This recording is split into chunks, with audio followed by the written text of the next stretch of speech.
Ooh.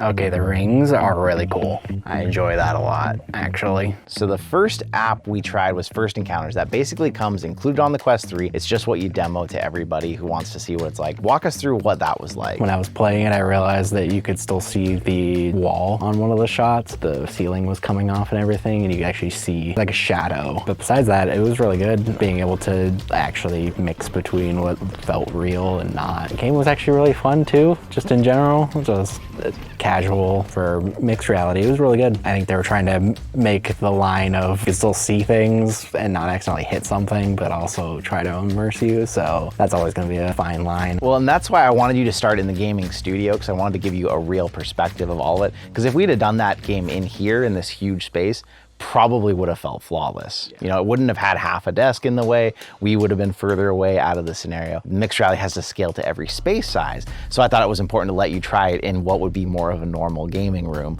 versus, you know, a big studio like this. What did you notice about when it first broke through the ceiling or when you started shooting out the walls? How did you feel about the contrast of the real world and how realistic it looked versus the VR world? Yeah, it was definitely not a realistic game. Definitely a drastic change, especially when they were mixing you guys into the game. It kind of broke out of the immersion. This is very much not realistic, but I think that's the point. So I definitely enjoy the mix part of that rather than not being able to see anything and then really forcing it, trying to make it so that it's kind of a mixture and not that radically changed, especially the boundaries and like the index where it'll like try to show you things. That's more breaking. I like the soft tries to mix in, but not in that hard cut. When you got the guns in both hands and you were frantically just trying to shoot those things, how did you feel about your line of what was virtual and what was real at that point when it got frantic and busy? They just wind up being everywhere, so you just wind up shooting everywhere and you're not really paying attention to what's real at that point. Felt like it was kind of small. Maybe it was adapted to the room, so a little bit more space would be nice because it was like right in front of me, so I was locking down like a lot rather than having a little bit more space. They made sure to know what was real and what was not. The spaceship was kind of cool. I like games that are, if they're gonna be cartoony, just full send. For the most part, I enjoyed that game. What was your highest combo? 5. Mine was a 5 too. It's hard with those guns. Demio in the living room, multiplayer mixed reality. You can take a look around the room. You see it's tried to map posters like even to the walls of the actual room. What did that look like? How did you feel about that? It wasn't much of a difference from the last time that I looked at it. I didn't notice it like a difference in resolution or anything. I enjoyed playing it.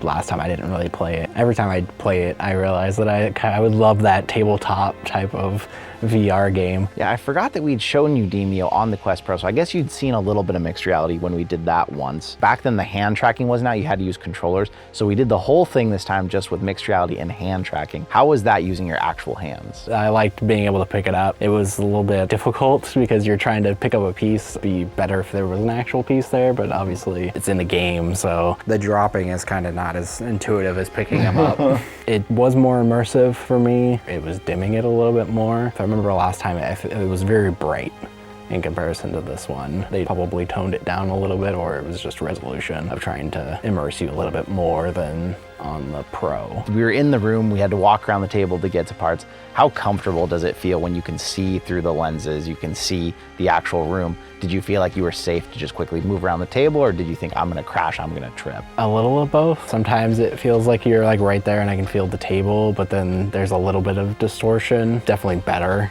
but there is still like, I don't know if I'm about to touch the table or if I'm going to touch the table. I think for the most part, I would just have to get used to it. So do you think you'd feel comfortable having a YouTube video on with the headset on and chopping up vegetables or something? With a knife, no. I don't think so. I mean, I'd probably get used to it, but it would definitely be a slow process at first. But they are definitely getting closer, which is nice. It's not as bad as it was. Felt more distant on the Pro. Find the target. Nice, critical. I'll slash you. Drop Dead, the cabin, the mixed reality mode, I believe launches the day this video will launch, but it's not out yet. We tried an early build, and unfortunately because of that, we couldn't get it working exactly right. The table looks cool. Outside of that, until they break in, there's nothing. Yeah, we gotta go 5 minutes here before they break through the walls. There should have been multiple windows and the door. Zombies were breaking through and coming through. We ended up having to wait till the walls were broken in. Tell me about how that felt. We were in the bigger space here, you had more room, the walls are a little bit more solid here, you know, it's like an actual wall, where my place has all these weird half walls everywhere. What did you think about that? The table in the room, the zombie combat, how did all that feel? It was really nice, besides them putting a computer on the table, so then I felt like I was gonna hit it even though it doesn't exist. It was really nice to be able to swing across the table, as long as you knew where the physical table was if you have one. The wall where it was broken, having the extra space to be able to move around the table gave me more time to grab things off of the table, like I was putting ammo and stuff that I couldn't figure out how to put in the belt, picking up different weapons. It even felt like we didn't have enough space in here for if you wanted to actually run around. The Quest 3 is obviously also now the most advanced meta virtual reality headset that's just wireless. So when you went into Red Matter 2, you got to see what is the level of graphics now, how good the reflections, things can actually look on this headset.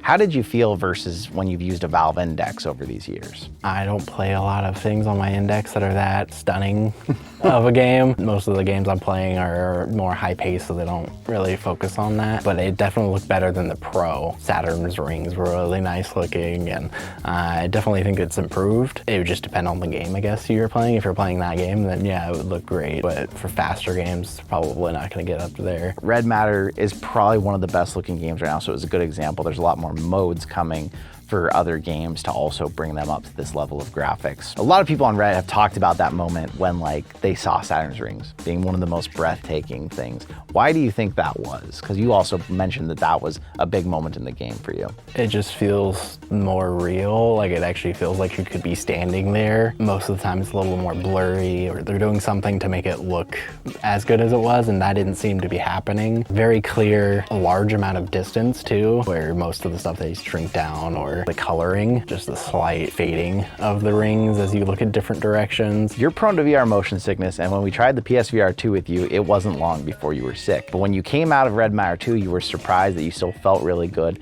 If you had to try to guess or think, why would this headset possibly do better for you than the PSVR did? Frame rate, maybe? I had it a little bit with turning. If I was moving my head while in-game turning, just a little bit disoriented. Yeah, it was probably more realistic, and I don't know if this has an OLED or not. That's why I don't use my Index with more realistic games, is it gives me more of that feeling. This was just a taste of what's coming. This has only been out for like less than 2 weeks now, so obviously MR modes are new, they're early. Is this piqued your interest in MR? Has it dulled it? What are you thinking about the future of MR? I think it's definitely a section of games that would be great to have, of different cooking. If they could come up with like I guess it wouldn't be gaming, but, or it could be, being able to do different things with the environment, the table, if you have to bring in different things. They always like to bring in actual things you have to buy to play the game as well. Having mixed reality, that could also be a whole factor of having fake swords or anything else that need to be also with the game. I've always loved those.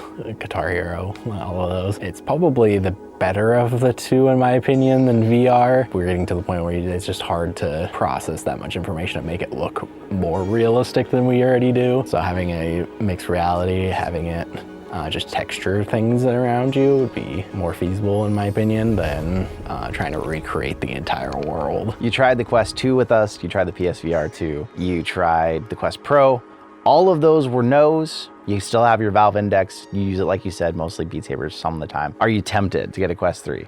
Maybe if I was able to figure out a game that would actually entice me into their ecosystem. I buy all my games through Steam, so it is difficult to jump into that, as I wouldn't just plug it in for PC. That's not going to be much of an improvement. Definitely considered it. I also didn't have a problem with tracking, which has also been a huge sticking point for me. With the Quest 2, I think I did it with the Pro. It just moves your character's arm like way off. I didn't have that, at least with the games we played. Yeah, they've made a lot of strides in places I didn't expect. I thought the tracking would be worse on this headset, to be honest. What it's doing is it's a melding of hands and controllers all the time. And so even if the controller gets kind of out of you, it's still tracking your hand, which can help it stay in place. A lot of interesting innovations, but again, we're early in this. You didn't get to try it on PC yet. And so that might also help if you're interested. Seeing how good things can look on PC versus Index might be a factor we can talk about in the future, but So far today, I think that you got to try a lot of stuff, and I was glad to see you having a good time and digging it. It's definitely getting easier to recommend people into Quest 3s, except the price is higher. It does seem like more people who are afraid to get fully immersed. The MR seems to be that step for them. You put that on, they still see the room, and it adds stuff to it. So I'm excited to see what the future of the headset brings for the whole industry. What do you think, as you've seen the industry kind of pivot away from PC, what's coming next? I can see both sides. I think that it depends on what you would want. If you want MR, it's probably closer to what Meta's doing. And I could see a section going into VR, room scale, you know, having better setups with cameras. If it's not the station, some other way of tracking it outside of itself, as well as building on top of what Meta is doing so that they try to track it. One fails, it goes on to the next and do that, exactly what they're trying to do. That's probably where VR will go. I don't know where I will go. Right now I'm good with the Index. Mostly because I just haven't played anything that would really entice me. It's also not going to be a full plunge because it has a PC mode, so I could still play the games that I already bought, so that is also a plus. Well, last question then. You got to see what affordable mixed reality is like, early, new stages. What does this make you think about the Apple Vision Pro when it launches next year? Because you like top end, you like PC, you like good graphics. What do you think? I think that has a long way to go. I don't know if you've ever followed Apple with a lot of their products. They usually drop the support for the first product really quickly, whereas the second one will usually carry on. They did with the iPad and iPhone as well. So they're probably gonna do the same thing, where this is really meant for developers, meant for the top end, like prosumer or even like enterprise level. They'll come out with either a cheaper one or the second one. So I definitely don't think so people should be jumping into that one unless you have a business use, then that becomes a business expense rather than a personal one. I think it's weird that they marketed it more personal during their presentation, trying to make it seem like you would wear it just normally, just through the house. Like even if they made it perfect, like it just doesn't seem to be a thing that people would want to wear constantly. It's definitely not to a place where we could just wear them. Obviously you did for 10 days, but that was hard. yeah. Smosh actually just dropped a video kind of making fun of the Apple Vision Pro, because I don't know if they're just having fun or if they don't really believe in it, but there's a moment the guy looks over the person with the eyes and it's just, it's so freaky looking. Hey man. Well, there you go. That's Valve Index owner PC's take on the Quest 3. Obviously, first impressions, a short day testing different things out. David, once again, thank you for being here, hanging out with us. We'll leave a link up in the corner if you want to check out David's channel. That'd be greatly appreciated. He's helped us out a lot here, but we want to say thank you to you as well, and we'll see you in another reality.